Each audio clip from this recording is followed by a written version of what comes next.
आप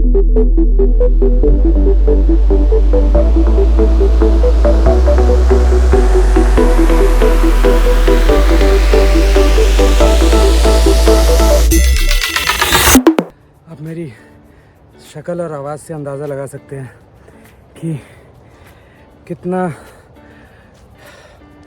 टफ रहा ये। अब नहीं समझ में आ रहा कुछ। हेलो फ्रेंड्स, स्वागत है आपका मेरे इस नए व्लॉग में। आज मैं जा रहा हूँ अपने लाइफ के फर्स्ट सोलो ट्रैक का एक्सपीरियंस करने। और वो कहावत तो आपने सुनी होगी, पड़ी लकड़ी लेना। अब कहाँ लेना है ये आप मुझसे बेहतर जानते हैं। मेरे लिए ट्रैक भी पड़ी लकड़ी की तरह ही था। अब क्यों था, इसका जवाब आपको वीडियो में आगे मिल जाएगा। तो चलिए शुरू करते हैं। पार्किंग पे बाइक लगाने के बाद हमने स्टार्ट किया अपना ट्रैक।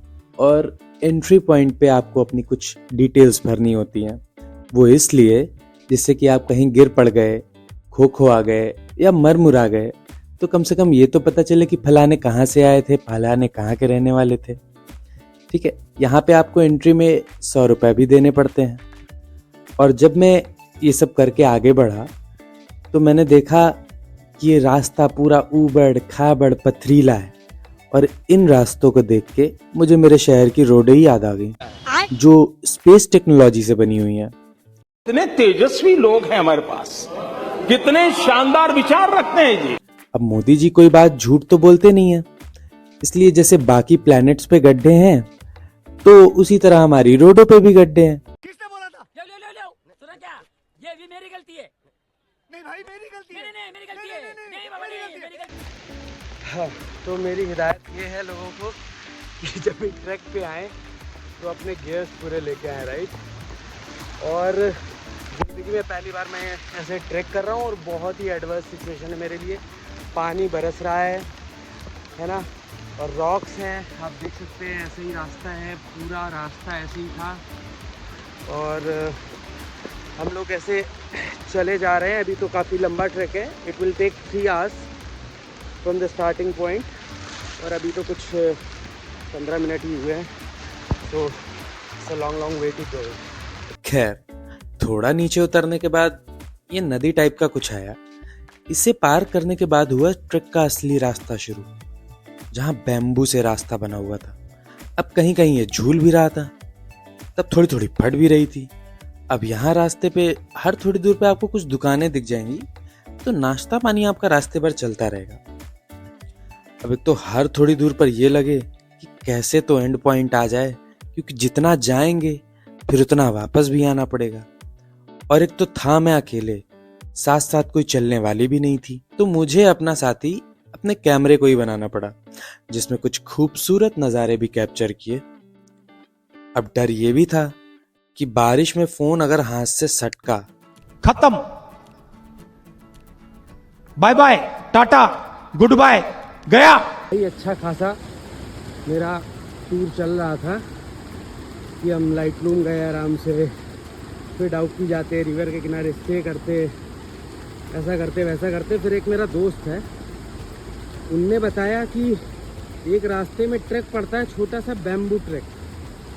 भाई वो कर लो, लाइफ में हमेशा याद रहेगा।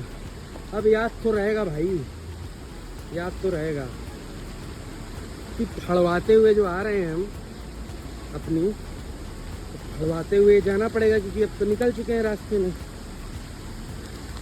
रिवर के किनारे किनारे है तो बहुत सुंदर, पर भाई भगवान अलग टंकी बंद करना भूल गए थे। बरसे ही जा रहे थे। मेरा सब कुछ भीग चुका था। अरे लिटरली सब कुछ भीग चुका था। रेन कोट पहने हुए थे। उसके बाद अगर आपको बारिश पसंद है ना, तो मॉनसून में आइए, और वो भी पूरी तैयारी के साथ आइए। नहीं तो फिर भैया समय जो है दूसरा चुनिए, क्योंकि इतने भीगने और चलने के बाद कहाँ कहाँ दाने होंगे ना। खैर छोड़िए। भाई वो रवि गुप्ता का मैंने पॉडकास्ट देखा था कि एक आसान रास्ता होता है और एक मौत का रास्ता होता है। यहाँ पे सिर्फ मौत का रास्ता है, आसान रास्ता नहीं है। को बिना गिरे पड़े मैं पहुंच गया ट्रैक के एंड पॉइंट पे।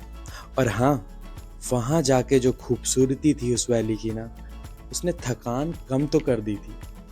और मैं लगा फिर वहाँ पे अपने फोटोज खींचने, वीडियोस खींचने, शाहरुख खान वाले पोज दिए। फाइनली हम लोग पहुँच गए हैं ट्रैक के एंड पे, और ये आप देख सकते हैं काफ़ी खूबसूरत है, काफ़ी खूबसूरत। और उसके बाद मैंने कहा तो मैं यहाँ से जा रहा था ट्रैक ख़त्म करके अपना, तो रास्ते में मुझे जब मैं उतर रहा था तो पता है ग्रुप ऑफ पीपल मिला मुझे यहाँ पे।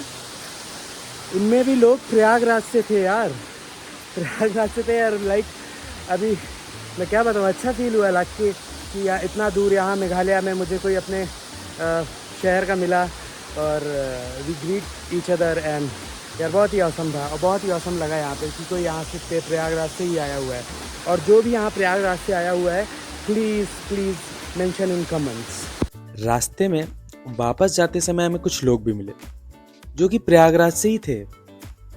एक बात तो है, आप दुनिया के किसी भी कोने में चले जाइए, आपको यूपी बिहार वाले लोग जरूर मिल जाएंगे। अब चाहे मजदूरी करते हुए मिल जाए, पर मिल जरूर जाएंगे। अबे साले। मैंने सबको गले लगाया सिवाय एक लोग को छोड़ के। अब आप पूछेंगे कि क्यों किया ऐसा? वो इसलिए क्योंकि लड़की थी ना। अब इतना दूर मेघालय में मार खाने का मन तो था नहीं मेरा। फाइनली ट्रैक को ख़त्म करने के बाद हम लोग वापस जा रहे हैं। हम लोग क्या, मैं ही अकेले वापस जा रहा हूँ, बिकॉज़ मैं सोलो आया हूँ। और बहुत ही अलग फीलिंग थी, क्योंकि ये tracking I am doing it for very first time, और बहुत ही अलग सा एक्सपीरियंस था ये। आप जब भी आएँ तो पूरे गियर्स के साथ आएँ यहाँ पे एटलीस्ट, और be prepare for the rain also. और सब कुछ करने के बाद आपको एंड में ऐसा ज़रूर फील होगा कि एवरी एफर्ट जो आप यहाँ आने के लिए करेंगे वो आपको फील करा देगा कि दैट यू आर हियर। और वापस जाते जाते हालत हो चुकी थी एकदम खराब, क्योंकि ट्रैक का भूत भी उतर चुका था। अब बस सोच ये रहा था कि किसी तरह ये खत्म हो। एक तो रास्ते भर पेड़ झाड़ देखकर साला सांप बिच्छू का भी डर लग रहा था कि कहीं पेल दिया तो हॉस्पिटल भी नहीं न जाने कहाँ है, साला जिंदा पहुंच पाएंगे कि नहीं पहुंच पाएंगे इसकी भी कोई गारंटी नहीं है। अब ये सोचते हुए कि मैं जा रहा था, उतने में एक आइटम दिख भी गया, और वो आइटम था बिच्छू। और साला हमको देखे, हम उसको देखें, अंतिम में वही घुस के भाग गया पत्थर के अंदर। और इसी के साथ मैं इस ट्रैक को एंड किया और सही सलामत अपने स्टार्टिंग पॉइंट पे पहुंच गया। अगर आपको ये वीडियो पसंद आया हो, मेरी जर्नी अच्छी लगी हो, तो इस वीडियो को ज़रूर लाइक करें और शेयर करें अपने दोस्तों में। और हाँ, चैनल को सब्सक्राइब करना बिल्कुल मत भूलें। Bye bye. Bye bye.